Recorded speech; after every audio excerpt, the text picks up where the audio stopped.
listening to the Game of Inches podcast, powered by Mayflower Sports. Now, here are your hosts, Jacob Smith and Andrew McGinnis.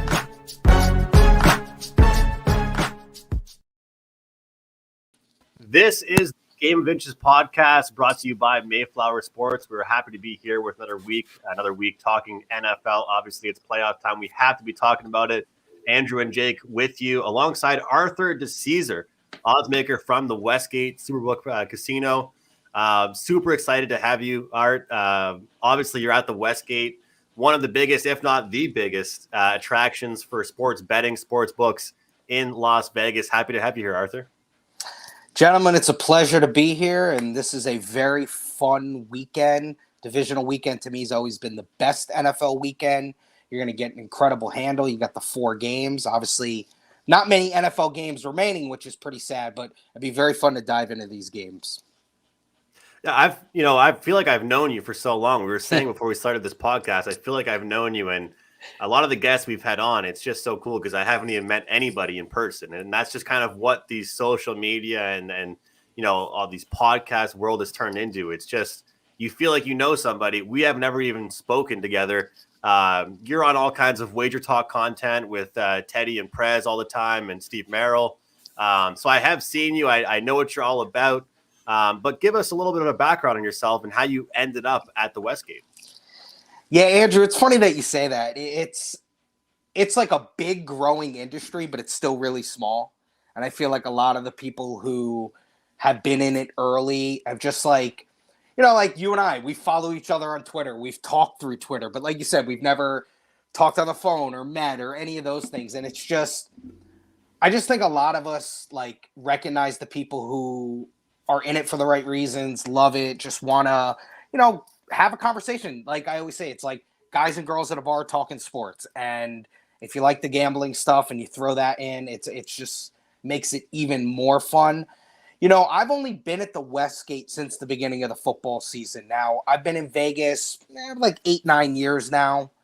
And I worked for Caesars for about 5 of those years. I worked at the Link and was doing, the same things I'm doing now. But, when I had an opportunity to move over to the Westgate, it was just hard to pass up. Like, for me, a guy who's lived in Vegas for almost a decade and working in this industry starting off, if you could get to Westgate, Circa, or South Point, those are the big boys. Like, if you're able to get with one of those companies, you just feel like you're working for a place that cares about their sports book and just is all about promoting their sports book and their people. So I'm blessed. I had a great time at Caesars. It was my launching point, but being at the Westgate the last 4 or 5 months has really been a blessing. So just what is your role at West Point right now?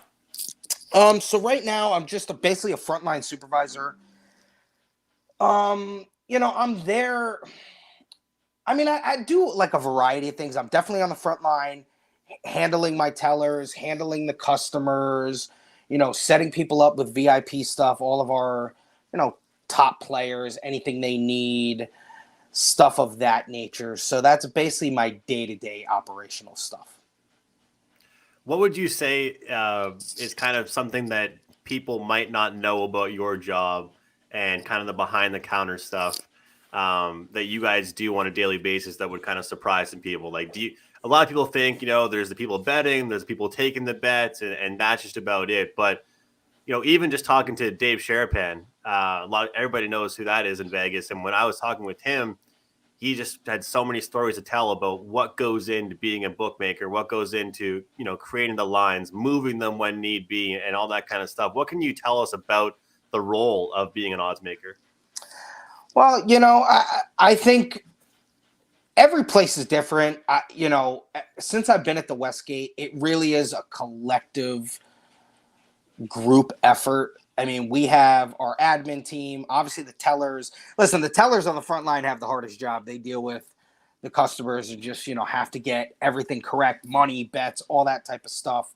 As supervisors, we're there to support. We're there to be in contact with our risk team, to be in contact with admin, and just, I have the best bosses in the world. Jake Hornagy and John Murray, they're there. It's not like, when I worked for Caesars, like, you'd have to email people to get in touch with people. I just go in the back room and my guys are there. So just like the team effort is so critical, and that's obviously everything in life. We know that. But to actually be able to walk in the back room and problem solve and really get things done right away. And obviously, on weekends, Saturday football, when we all the college football games going, and obviously a busy Sunday, it's imperative to have that and just have, the ability to bounce ideas off everyone and just there's never the wrong, like, why did you do this, or why are we asking this, or why are we thinking we can do this? No, it really is a team effort, and that's what makes it great working at the Westgate. Yeah, as somebody that's fairly new to the industry, I'm just kind of wondering what goes actually into making the odds, because a lot of times, you'll see a line where you're not really sure why it's that. Is there any inside info basically you could give us to why some of the lines maybe get set a certain way or not set a certain way? Well, when it comes to the odds, obviously we're booking our own odds in-house. There are some places around town that basically will just copy and paste. They'll take the indicator books like the Westgate or Circa or South Point, and they'll just copy and paste. I mean, our risk team there's not a better risk team. We have guys who have 10, 15, 20 years experience setting odds and just knowing the way a line's going to move, or the way the public's going to come in and bet, or the way we recognize our sharp players have been betting all year. Listen, as bookmakers, as bettors, no one is ever 100% correct. We know that. Sometimes bad lines are put out or people bet to bad numbers. It's just the way it goes. But the collective experience we have in that risk room is unbelievable. That's another reason why I'm so happy to be at the Westgate, because I can just learn. I mean, I'm still young in this industry, and all I want to do is continue to grow in this industry. And the fact that I'll be able to learn from guys like that who have all that experience is really amazing to me. And I'm like a sponge. I just want to soak it all up. But our guys in the risk room, they stick to their power numbers. Obviously, their power ratings are everything to them. On a Sunday when the numbers come back for an NFL, they're back in, the risk room talking about, all right, how are we going to set this line? And it really is. It's not just one guy saying, hey, this is the number. It's kind of like a round table of just, this is where we're going to go. And then when they kind of majority rules or ping to a certain number, that's how we are going to put out our numbers and make them available. Two terms that get thrown around all the time in the betting community: sharp and public. And I'm sure you would probably agree that those get thrown around maybe a little bit too much, or maybe in the wrong way a little bit. Could you tell us exactly what those two terms mean for those of us out there that are getting into the betting industry or in the betting world, and people that want to know what sharp money means and public money? Yeah, Andrew, that's funny. I don't disagree, and I'm guilty of myself. I go on plenty of these shows, and I'll throw out sharp money and pros versus Joes and all that type of stuff. We definitely get caught up in that. But, for me, I always look at the public better is, obviously we're in Vegas. It's a destination place. These lines for, let's just say, a week in the NFL are going to come out late on Sunday. The public bettors don't get to Vegas till maybe Thursday, Friday. So public money and public action comes in way later in the week. They're not going to necessarily get the best number. Now, once again, that doesn't mean they're not going to get the best number, but they don't get that opening number. And sometimes that can work against a public bettor because they just get here 3 or 4 days after the opening number. Sharp bettors, sharp groups that we respect, when those numbers come out Sunday night, they're right on top of it. And a lot of that has to do with the app. They live here. It's not that they necessarily need to be sitting in the sports book and waiting for the numbers to pop up on the board.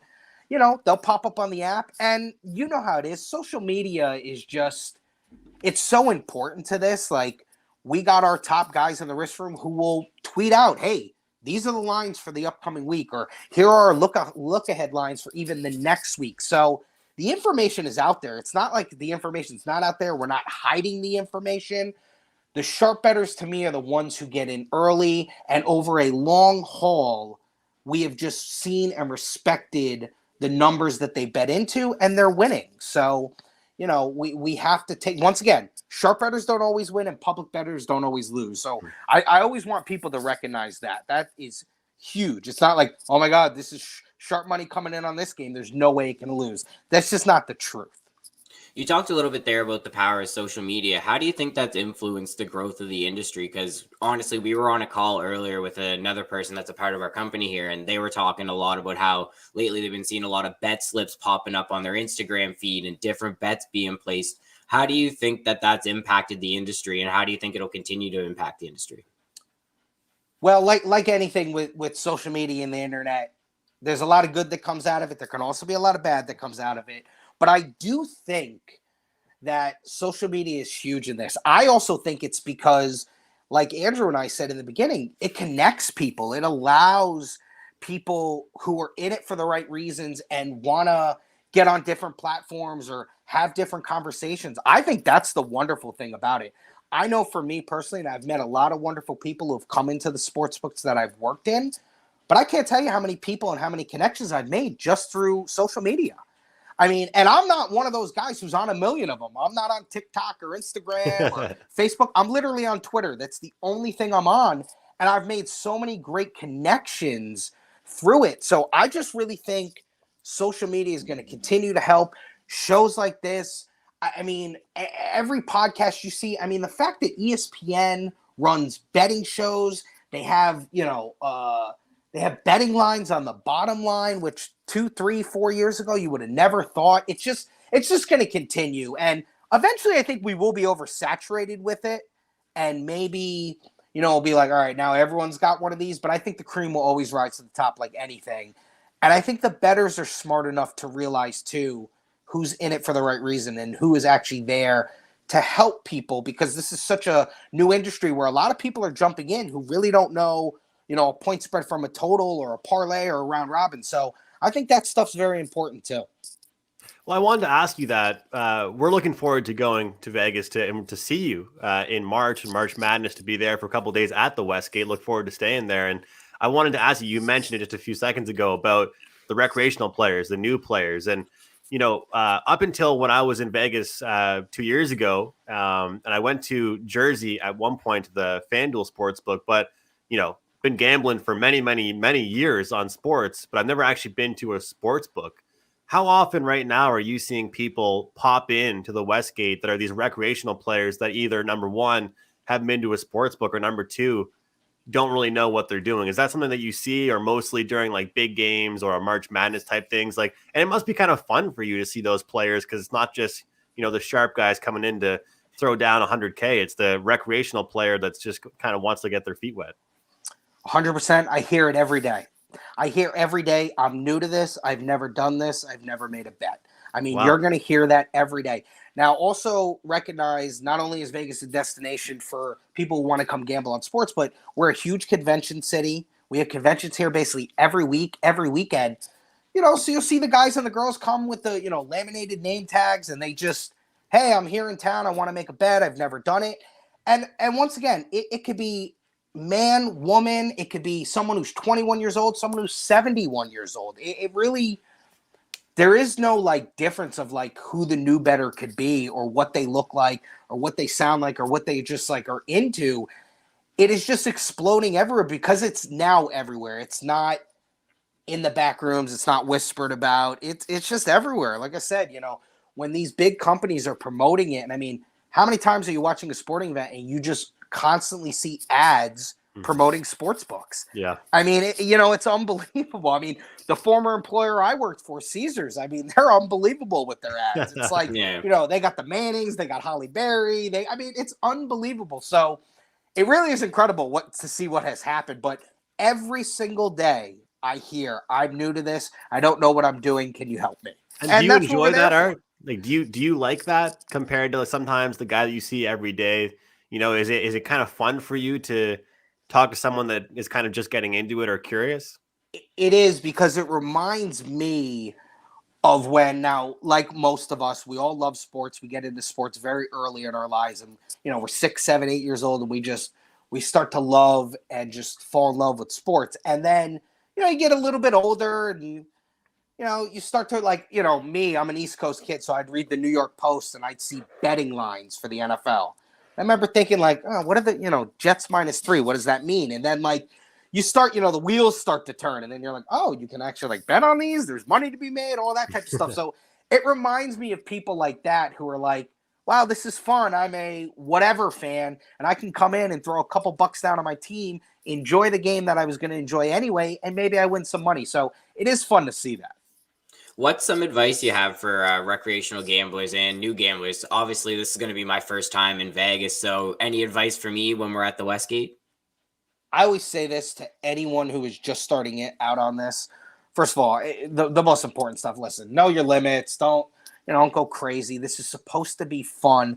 But also, too, like, just because you like a sport doesn't mean you have to bet on the sport. Like, I'm a huge NBA fan. I don't bet the NBA. The NBA is not my cup of tea when it comes to betting.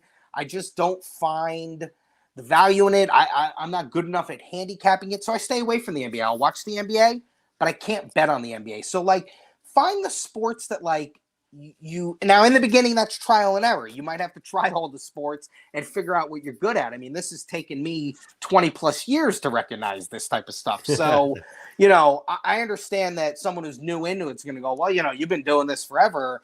You're starting to realize it. But I wish someone would have told me that in my 20s, because I felt too on a Saturday I had to bet 25 college football games. You don't have to do that. You know what I mean? Yeah. Like, it's just not something you have to do. And the most important thing is have fun with it. It should be fun. And in the end, that's what it's all about, having fun. That's what I look forward to doing, hopefully, at March Madness. And like you said, it's just enjoying it. Hopefully, we all end up on the same team. We can just cheer them on. Yep. And have a good time with that. We're looking forward to going to the Westgate. I want to ask you, before we jump into this weekend with the NFL, obviously we got the playoffs going on Saturday and Sunday, recording this podcast on Friday afternoon. How did you guys do last week? How was last week, Super Wildcard Weekend for the Westgate? Probably made a killing.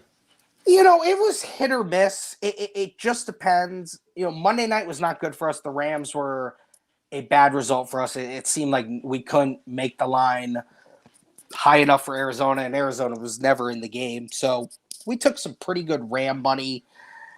Sunday was interesting. We saw some late steam come in on the games, like the Eagles. We ended up closing Tampa at -7, which basically that line was 8.5 all week. So we saw some late Eagle money come in. Obviously, Tampa's going to be in all the teasers and all the money lines. So, we recognize that. The Dallas result was probably the best result for us. Right. There was just so much Cowboy money. Now, the Niners had been a sharp play all year. We had seen a lot of better, especially the last 2 months of the season with the run they had been on. Take them. People like to take the Niners when they're not a favorite. They're usually a pretty good underdog. So we thought we'd get a lot of Niner money as well, but it just couldn't offset all the Cowboy money. So Niners was a good result for us. Obviously, 5 of the 6 favorites covered, which are normally not good for the sports book. You normally don't want that to happen. So a lot of late Steeler money came in, which was interesting to me. And, obviously that didn't work out. And this is what I'm always saying, late steam, late sharp money can come in, and it doesn't necessarily mean it's going to be the right side. It just doesn't. So, sometimes people can get caught up in that and see, oh, man, look at this, what happened? And it ended up not being the right result. Saturday with the Bills. The Bills was not a good result for us. There was a lot of Bill money that came in. We knew some public people would be on New England because it was Belichick getting points. They'd sprinkle on the money line. But Buffalo was clearly the right side in that game. And then Vegas. Vegas was interesting because Vegas being the home team, we a lot of the times need the other side. We always are, it's just Vegas. They're the home team. It's just the way it is. And, it didn't work out that way this week. And, the Bengals winning that game and barely covering the game, it was not good for us. It just wasn't. I will say this, though. Having the Raiders in a playoff game in Las Vegas, the sportsbook was crazy. Cool. I mean, it's always crazy, but that first time slot on Saturday, it was unbelievable. I mean, we literally had a line almost going out the door. So it was really great to have these home teams now. When the Knights make their moves in the playoffs, the sportsbook's always packed for night playoff games. So it's really great to have these home teams now, because not only are the fans just going to come out because they want to watch their team, now they're going to throw a couple bucks on the game. So it really ends up helping us. Would you say the NFL is probably where the most time and resources are put into for sports books? Yeah, I don't think there's any question about it. Jake, I think when you look at the NFL and just football in general, you got to throw college football in there. It really is, 1B now. Obviously, the NFL is king. It's always going to be king. But college football has really seen an incredible growth over the last 5, 10, 15, 20 years. College football always was treated as it's very regional. It's very popular in certain pockets of the country. But now with the gambling and all that type of stuff, it's the appetizer for Sunday football when people are here on the weekends and there's so many games to bet on. You could have 40, 50, 60 games on a college football Saturday. So, yes, NFL is always going to be king. We're going to put all of our most resources and time to the NFL, but college football is right there as well. Everybody says the go-to sayings, public loves overs, public takes favorites. How much truth is there to that? I know that that's kind of a very, cliche thing, but you mentioned it just a few moments ago. Is it always, if we see it happen again where the favorites win like this coming weekend, does that necessarily always mean that the house lost or it wasn't a good weekend for them? Or sometimes can it be, hey, look, there actually was a shocking amount of money on a lot of dogs this weekend kind of thing? Yeah, and that definitely is a cliche, but I'll say this. It holds some truth, especially on standalone games, like Thursday night football or Monday night football or Sunday night football. If the favorite in the over comes in because people are going to parlay them and all that type of stuff, it's usually not a good result for the book. But once again, just like I said with sharp money or public money, nothing is 100%. Nothing is an absolute truth. Normally, we don't want all the favorites to come in. Right. The couple of times we got slaughtered this year is because, if there were 13 or 14 NFL games or 12, if, there were buys, if 9, 10 of the favorites are going to come in, because a lot of times too, that's going to couple a lot of money line parlays. There's going to be a lot of other things besides just sides, because obviously we're not just offering sides and totals. You're going to have your parlays. You're going to have your teasers. There's a lot of other things. And I've seen a big growth in the teaser market, too, over the last couple of years. So, yes, I would say most of the time if favorites and overs come in, it's not a good thing. And a lot of times, the public doesn't want to sit there and root for 13-10. They just don't. Nobody wants to watch that game. If the total's 48.5, they want to see 31-30. They just do. They're not in the sports book for a snoozer. They want to see points. They want to see fun. Obviously, the NFL and all sports have trended that way. And I think fantasy sports is huge into that. You want to see points. You want to see this. You want to see that. So, yes. Now, listen, I'm old school. I'm a Giants fan. I grew up with defense. I love seeing 17-13. To me, that's the greatest thing in the world. I'm all about it. It doesn't bother me one bit. But, yes, most of the time public. And you always see the sharp bettors. Not that they never will take an over, but they like to key in on a key number and take an under because they know a lot of the times more money is going to be on the over anyway. So if a number gets driven up, they can find some value on an under. A lot of the sharper bettors in the NFL look for that. Just before we get into this week's games, I just wanted to ask you super quickly. You mentioned you're a fan of the Giants. How hard is it to keep your bias out of kind of like making these odds and kind of just going with what the information is telling you and not your heart, let's say? That's a great question. I think, and we got plenty of people in that back room who root for certain teams because that was our initial thing in the sports. We weren't 8 years old worrying about a point spread. We were worried about our teams. We were worried about, I'm a Giant, Nick, Ranger, Yankee fan. I'm worried about my teams, and I'm still always going to be worried about my teams, but I think when you're professional, you can take that out of it and you can stick to what, you're supposed to do and setting the right lines and setting the right odds and doing all that type of stuff.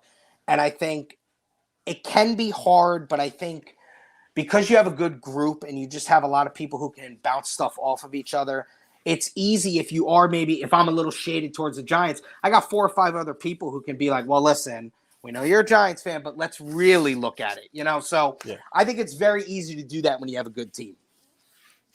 I wanted to ask you, we do have to get into this, but there's just one question you mentioned before about the Vegas teams, obviously having the Raiders now and then the Vegas Golden Knights. I've been told by people that you're better off almost at doing the best you can sometimes to even shop around or that if I told somebody living in Vegas, hey, I'm getting the Golden Knights on the money line at this price here in Canada, what are you getting in Vegas? And I've been told, hey, that number is way juicier than what I'm getting, here in Canada, because obviously it's a home team. Can you explain that a little bit? And is there any truth to that because it's a home team, there's going to be money in on the Raiders, in on the Golden Knights? Are those numbers higher for a reason? They definitely can be. I know when the Knights first started here, you could see, once again, I got plenty of people on the East Coast, so they pipe me into what's going on in Jersey. And, we have the Superbook in Jersey as well. And, if the Knights were minus 200 here, maybe in Jersey they're minus 175. Now, hockey's obviously different. It's not going to get the betting volume of the NFL, but the Knight fans here are crazy. They love their team. They love to come bet their team. So, yes, I think, and especially, too, now that it's going to be popular all around the country and getting it everywhere, we just opened in Arizona. So, obviously, you're going to take a lot more money on the Cardinals. You're going to take a lot more money on the Suns. People, for the most part, especially the newer bettors, they're not really looking at all right, I want to bet these games. They want to bet on their team. They want to sit there and have $5, $10, $15, $20 on their team. So obviously that's going to drive up the amount of handle you get on a certain event. And I don't think that's any different as far as the Raiders or the Knights go. And especially the Knights early, you would see some pretty, and listen, the Knights were good the first year. We know they made the cup, but you would see some juicy lines for the Knights and be like, wow, how is this really that? It shouldn't be that, but we're just taking so much night money. We can't do anything but to continue to drive this number up. We don't have a choice. Yeah, it makes a lot of sense. And you talk about nobody wants to watch an under. Jake and I are going to be going to the Panthers game. Panthers are in town the first day we get there. And obviously two teams that are fun to watch and can score, but you can guarantee I'll be trying to find a way to bet an over if I can, and if all things line up. I don't want to go to a Knights game and hope for a 1-0 game. It's all about the fun, having some drinks and enjoying it. So look forward to that. But Cincinnati and Tennessee, our first game we'll discuss here. The odds board was moving a little bit. We saw some flashing, red lights, a little bit, green lights, but everyone's talking about Derrick Henry coming back. And I've heard from some guys didn't actually really mind, didn't actually even really want him to come back. Teddy Covers, he was saying that, hey, I like Tennessee. I don't even want Henry to come back because the line will get inflated and it doesn't really matter to him that much if Henry comes back. We see when he was out, I'm pretty sure that team only averaged 6 rushing yards less per game or something like that. What have you seen with Joe Burrow and the Bengals and now Tennessee here? What have you seen in that game for this week? So when we opened the game, we opened it Tennessee minus 2.5. It quickly got to 3 and then 3.5. The other day we did see it hit 4. There was a little bit of buyback on Cincinnati. This is interesting. People look at Cincinnati, they fall in love with Burrow and Chase and the offense. And God bless the Bengals. They're ahead of schedule. The fact that they won their division, we know this is a downtrodden franchise. They just haven't been good forever, and it looks like they finally got their guy. So I think there will be plenty of public people who just look at Burrow and look at what they do and say, oh, okay, I'll take the points. But this has been one of those, key phrases we're going to say. Sharp players are loving taking the Titans right now. And, the Titans have been very undervalued all year. This is a team who's gotten really not a lot of respect in the betting market. They just haven't. They end up being the 1 seed, even though they lose Henry in week 8 or 9. It's just, they're not sexy enough. People don't look at them. Tannehill's their quarterback. But the thing that I like about Tennessee is I think they're going to have some sort of, even though they're the number 1 seed, they're going to have some me against the world type of stuff this week. Vrabel's a really good coach. I saw a stat today where Vrabel has more than 10 days to prepare. He's 8 or 9-0. I mean, Crazy. We know, and we know where Vrabel comes from. He comes from the Belichick school. He obviously was a great player for the Patriots, and he's turned into a fabulous coach. I would love, and I already personally have taken the Titans in this game at 3.5. So listen, and I'm sitting here as a guy who just loves the NFL, and I love Burrow. I love that Burrow is going to be one of the best players in the NFL for the next 15 years. I just love it. I think it's great. I think it's great that number 1 pick, Heisman Trophy winner, ends up being really good. But I think the Titans are being undervalued here. I really do. I wonder if we get back to 4. We probably won't, but who knows? It could happen. Obviously, we got basically 24 hours to go until this game is going to hit. But right now, public will be on Cincinnati and the sharper players will be on the Titans. There's no doubt about it. You mentioned about Tennessee being undervalued. I'm not sure exactly what Westgate has the futures on for Tennessee to win the Super Bowl, but I'm pretty sure they're pretty juicy, right? If I'm not mistaken. They are, and Jake, I wish I had the exact number, but it's the funny thing is because let's just say they win on Saturday. Basically, whoever they play, Bills or Chiefs, are going to go to Tennessee and most likely be a favorite in the game. Tennessee is going to be a number 1 seed at home playing an AFC championship game, unless, one of these teams who was on and the quarterback's hurt or something of that nature. If everything holds true, Bills or Kansas City are going to go in there and be favorites. That'd be slight favorites, maybe, pick on 1 point, something like that. But that just goes to show you the undervalued way people look at Tennessee. And when you have to bye, you got to win 2 games and you're in the Super Bowl. You don't have to do much. So these other teams like the Bills and the Chiefs are going to have to win more than that. So I just think people look at Tennessee and they don't really believe that they are a number 1 seed. And it'd be interesting to see what that Henry dynamic does. I know Teddy, know him well and done shows with him for years. I see where he's coming from, where it's almost like, hey, they were fine without him. Let's not throw him in there because we want to take Tennessee and we don't want that number to balloon to 4 or 4.5. I understand his point there. What about the total? I've heard some good things about this total as far as the over goes. I think that we're seeing some issues with the defensive line for Cincinnati and some injuries there. We know what the secondary is like for Tennessee. Have you seen much movement here as far as the total goes? I mean, nothing.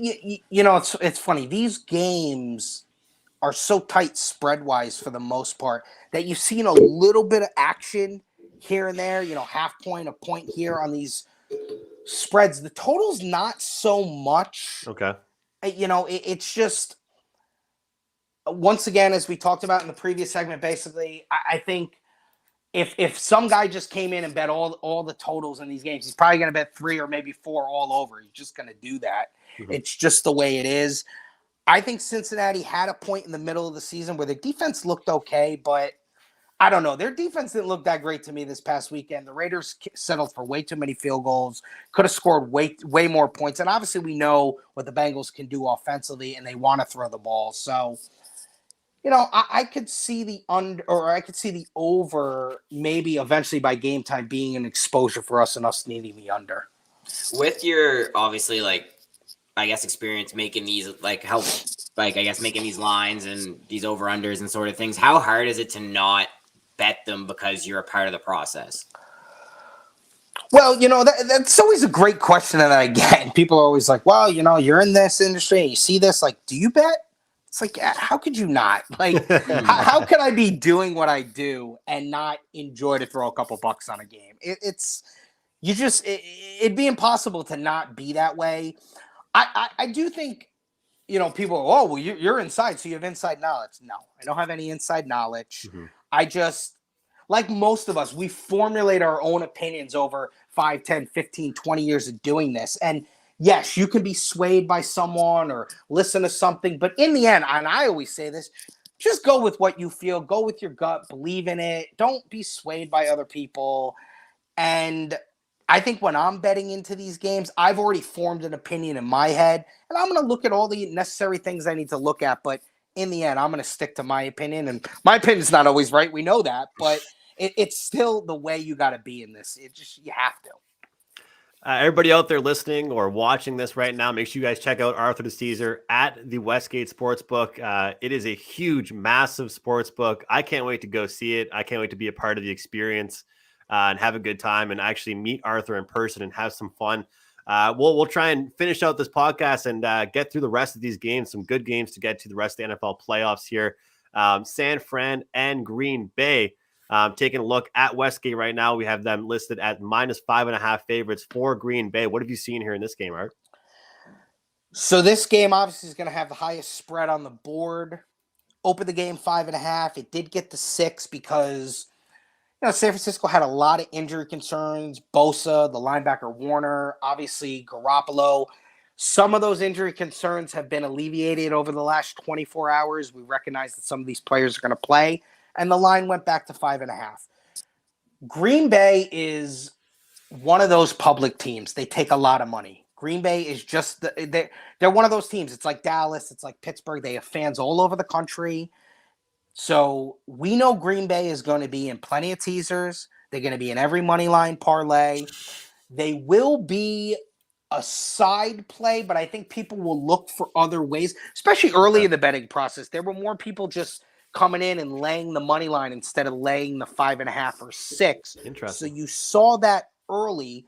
Niners, like I said, were a team that the sharp bettors loved this year. They loved them in the underdog role. I think the Niners set up as a team who could actually give Green Bay some trouble with the pass rush and the way they run the football.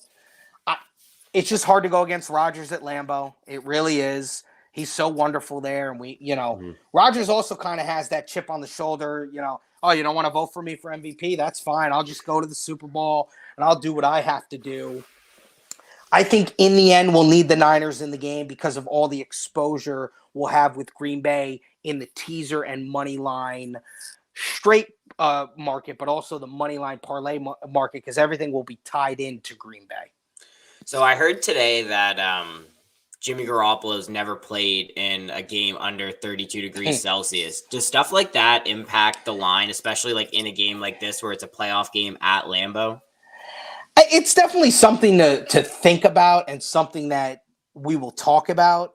It's interesting. That was like the old thing with Tampa. Tampa had never won a game that was below freezing. So they never won a game until that Buck team that went and won the Super Bowl, and they won in Philadelphia in a cold game. So, I mean, listen, it's definitely something that it could be a talking point. I don't think it really affects the number, not as much as like, hey, how hurt is Jimmy Garoppolo? I don't care if that game is minus 30 or 130. I mean, it's like, it's more important, like, how's Garoppolo's shoulder? Is Nick Bosa going to be there to rush the passer? Yes, the cold is going to favor Green Bay because they're used to it, and Rodgers has played in it for a million years. But I don't think it's something that would move a point spread, no. Just before Andrew goes, I got to say Fahrenheit, not Celsius for Canadian. That's my bad. I was gonna say that'd be on 30 degrees Celsius. That'd be a great day. That'd be nice weather. Great day. I'm looking forward to getting out of this cold weather in March and going Definitely. to some warm weather in Vegas. But I do want to get to the last two games, Art. I wanted to ask you about props. The prop market's growing quite a bit. I know there probably isn't too much exposure about that, but obviously people love to bet them. It's fun for people. The recreational players enjoy getting behind them. What have you seen just in the industry in general as far as the prop market has been growing? Oh, Andrew, that's the one that's exploding the most. And I think it goes back to a lot of things we were saying in the beginning here. Social media, all these type of shows that are promoting these things. When you go on social media, yeah, you'll see the betting slips for sides, but you also see some guy who parlayed 8 NBA props and put $2 on it and it hit. Like, yeah, when I first came to Vegas did not, for the most part, have daily props. They had the Super Bowl props, which was going to be a booklet the size of a dictionary. And that was the day you had props. We're still a little bit behind from other places, like FanDuel and DraftKings that aren't in Vegas, that are obviously all around the country. They promote their props. They live and die with the props. They believe in the props. And it's the young bettors, the newer bettors who are coming in and pushing that. I hear so many times, hey, do you guys have props on this? Or you have this? And especially NBA props. People love the NBA props. We've started to see a little bit more of it. On night games, we have plenty of props. Now, we don't have hockey props for every game, but we have Knights props when the Knights are playing. NBA, you've seen growth in it. On NFL Sunday, we offer every game that it probably have 10 or 15 props for a game. We don't have 50 or 60 or 70, but it's growing. And I think that's going to continue to grow because it's the newer, younger bettor who's going to be pushing that. Listen, the guy who's been betting for 30 or 40 years, he doesn't care about props. He doesn't care what Luka Doncic's rebounds are. He's not into that. He's not going to be into that. But when you have new people getting into this space, you're going to have to start catering to them because that's what they want. And if that's what they're pushing, eventually we're going to have to jump on board and get really into that. I don't think there's any question about it. I have to ask you about limits there. Oh, sorry, Jake. I was just going to say, I'm a huge prop guy, as Andrew will tell you. I would say like 90% of my bets are probably prop bets compared to sides or totals. It's just, I don't know what it is about it. It's just there's something I feel like it grabs you a little bit more, and you just get to focus in on one person and just kind of do that. But you are right. It's an ever growing market, and it's super cool to see that places are starting to get more involved in it. Well, Jake, this is what I would say. I think the reason props are that way, and they're not that way with the 40 or 50 or 60-year-old better, is once again, fantasy sports. Everyone is so into their fantasy team. So if you have Patrick Mahomes on your fantasy football team, you're rooting for the guy anyway. You're going to sit there on a Sunday and go, well, I don't know anything about Chiefs -7 or the total being 53, but I can in my head understand what Mahomes 1.5 touchdowns is or what 288 passing yards is. I'm rooting for the guy anyway. I want him to do well. So I think people can understand that. And I also think the big one is that first touchdown prop. It's so easy to understand. You just come in, you put $5, $10 down on a guy who's 20-1 or 10-1 or 8-1. And it's so easy to understand. Anybody can understand that. And that is a crapshoot anyway. I mean, that's a lotto ticket, You're putting $5, $10 down to maybe win 100. And it's just easy to understand. We see so much action on that first touchdown prop. That's the biggest one. And then all the player props are going to continue to grow as well. But yeah, I just think the younger guys are pushing that because they've been in the fantasy sports their whole lives, and it's just easy for them to understand. I'd say one of my favorite things about the sportsbook experience that I've had so far that I'm looking forward to sharing with my friends is just everybody's cheering for something different, especially like you said with props right now. I mean, you've got like 5 guys together cheering for this guy's team total or this team total. And this guy just wants, the passing yards. This guy wants this guy to get 6 catches. It's like the entire sports book. It could be a blowout game in the NBA. And this guy needs that guy to get 2 more rebounds. This guy needs that guy to get this. And it's just such a funny atmosphere. And you always hear the jokes. There's only 8 people left in this sports book. And it's the guys that have props. It's not the guys that have the under or the side. Those are already decided, Yeah, it's the guys that are waiting on this one player to get that one more catch or, 10 more receiving yards. I find that super interesting. But just to keep things going here, keep the ball rolling, jumping into the Rams and the Buccaneers here. You talk about the Bill Belichick way of thinking, how people think, hey, look, it's Belichick, I'll bet on them. How about the Tom Brady way of thinking? This guy is just, a bookie's nightmare, a sports book nightmare as far as against the spread numbers. Especially in the playoffs. We know Tom Brady, he's not scared to win big games. He's also not scared to cover point spreads.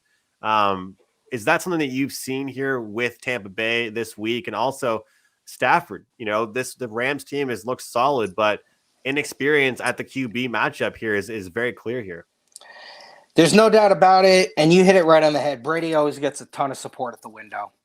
And there's no surprise there. He's the greatest quarterback who ever lived. He's got, any stat you want to throw out, he's just that way. But the Rams get a lot of support too. We get a lot of LA influence, a lot of California people. The Rams will get support at the window. We open the game 2.5. It's now 3. Tampa's actually 3 even money. If you want to take the Rams +3, you're paying -120. So you're paying 10 cents on the juice there. I think this game right now, you got support on both sides. Even the sharps are split on the game. A lot of times it's last thing we saw. I know Tampa looked great against the Eagles. They dominated the game. They basically won the game by 30. But the way the Rams looked on that standalone Monday night and all those top-tier players performed, the Rams did not go out and get Beckham and Von Miller and all these guys and trade basically all their draft capital for the next 10 years to win one playoff game. They made this move. They go get Stafford. They made this move to win the Super Bowl. And to make a Super Bowl run. So I think people recognize that the Rams have a ton of talent. I think this is going to be a very, very heavily bet game. I think it will be second right behind the Bills and Chiefs. But I do believe, I don't know if we'll need a side really in the game. Because it's so split right now. I think eventually we might need the Rams in the game because of all the support Brady gets. But right now, it's pretty dead even. What's the liability on the Bucs for the Super Bowl? The funny thing is, when you look at the futures market for us, going into the playoffs, we really only had 2 teams that were pretty sizable liabilities. One was New England. They're already out of there. And the Rams. All the other teams we're talking about, the Chiefs, the Bills, the Buccaneers, Green Bay. Those are the teams who have been on the top of the board the whole year. They're opening as favorites, especially Kansas City and Tampa when they're opening at basically 4 or 5 to 1 to win the Super Bowl. You're going to have the reason New England was such big liabilities, beginning of the year, what are they? 40, 50, 60, 70 to 1. And then they start making that run. And when they were in that 7-game win streak, people didn't even care when the number kept getting bet down 20 to 1, 15 to 1, 12 to 1. They didn't care. They just started seeing, Mac Jones is young Tom Brady, Belichick, blah, blah, blah. Like, people just started coming in and betting it. So right now, the only future liability that we still have left on the board is the Rams. Wow. Interesting. Interesting to see. Yeah, it should be a great game. I'm interested to see what happens here. Because I knew that people would be grabbing futures here on the Bucks, and from the handicapper perspective, we've been saying a lot of the time, if you like a team in this week, some of the time it doesn't hurt you to place a future on that team to win right now. And instead of betting this favorite, minus 5.5, let's say, for Green Bay, even though you're not getting the best of odds right now, hey, don't bet this spread. Bet them to win the whole thing, and certain things like that. And so I just was interested about that because obviously the Rams, they knocked down the Bucks, and the season liability definitely a lot higher probably than the Buccaneers. But this next game, obviously, it's one everybody's talking about. Buffalo, KC. It's getting so much action different ways. We have seen a little bit of movement just in up and down throughout the week. Right now, we got the Westgate showing minus 1.5 in favor of Kansas City. Obviously, they're playing at Arrowhead at home. What are your thoughts here? And do you think that the Josh Allen effect, people think that he's able to do it and get over that hump and take down KC? Well, all these games are great, but to me, this is the game of the weekend. This is the AFC Championship rematch. Despite all the beautiful praise I, heaped on Tennessee, these are the best two teams in the AFC. This is going to be a fun game. When we open the game -2, now it's 1.5, like you said. When we open a game -2 like that, we're telling you, despite them being the underdogs, that we think Buffalo's the better team. We're not allowing you to get what a traditional dog on the road would get with 3 points. So if the game was on a neutral site, it'd probably be pick'em or -1. If it's in Buffalo, it's probably 2.5. So we're showing you that we believe the Bills are better. We believe this is probably the Bills' time. The offenses, I don't know. Kansas City's is probably better. They have more weapons. The Bills' defense is better, in my opinion. Obviously, Kansas City has all the experience, but the way Buffalo is playing, and Buffalo's got some experience too. Now, it's not experience that they've gone to Super Bowls or won a Super Bowl, but this isn't them, the last couple of years where they're really green in these playoffs. They know. I think this team is laser focused. This is going to have the best handle of the weekend. I don't think there's any doubt about it. It's really they're all toss-up games, but this is like the biggest toss-up game you can really make a case for either team. The total is interesting, sitting at 54. It's obviously the highest total on the board, but people are going to bet the over in this game. Yeah. They're just going to, like I said, when they want to root for 34-31, this is the game they're going to do it on. It's the last game of the weekend. It's treated in Vegas like the Sunday night 5:30 game, even though it's 3:30. We're going to get a ton of handle on the game. I'm really excited to see the game. I'll just be honest. I have an 11-1 Bills to win the Super Bowl future. So I have adopted, as a downtrodden Giants fan, I've adopted Buffalo because they are a New York team. I've adopted the Bills here. Yeah, I'm going to be rooting for Buffalo. I really like Josh Allen. I'd like to see Buffalo do something, man. Their fans, they deserve it. They just do. And I'm really excited to see the game. It's been really good split action so far. And like I said, it will be the number one handle game of the weekend by far. I kind of have a weird question here, and I don't know if it's really going to make any sense or not, but it was kind of about the Bucks game, but also kind of leads into this game as well.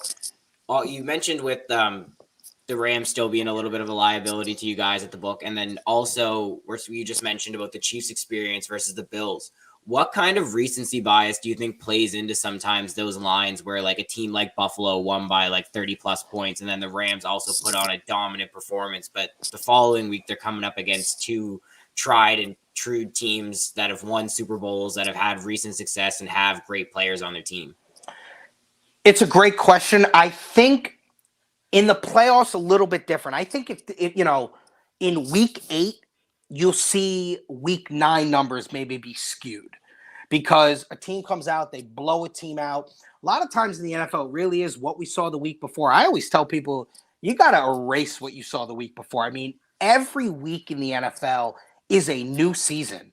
It just is. Like, these teams come to play hard every week. So obviously in the playoffs, these are playoff games. You don't need any motivation to win a game to get to a conference final. If you need motivation, you're in the wrong business.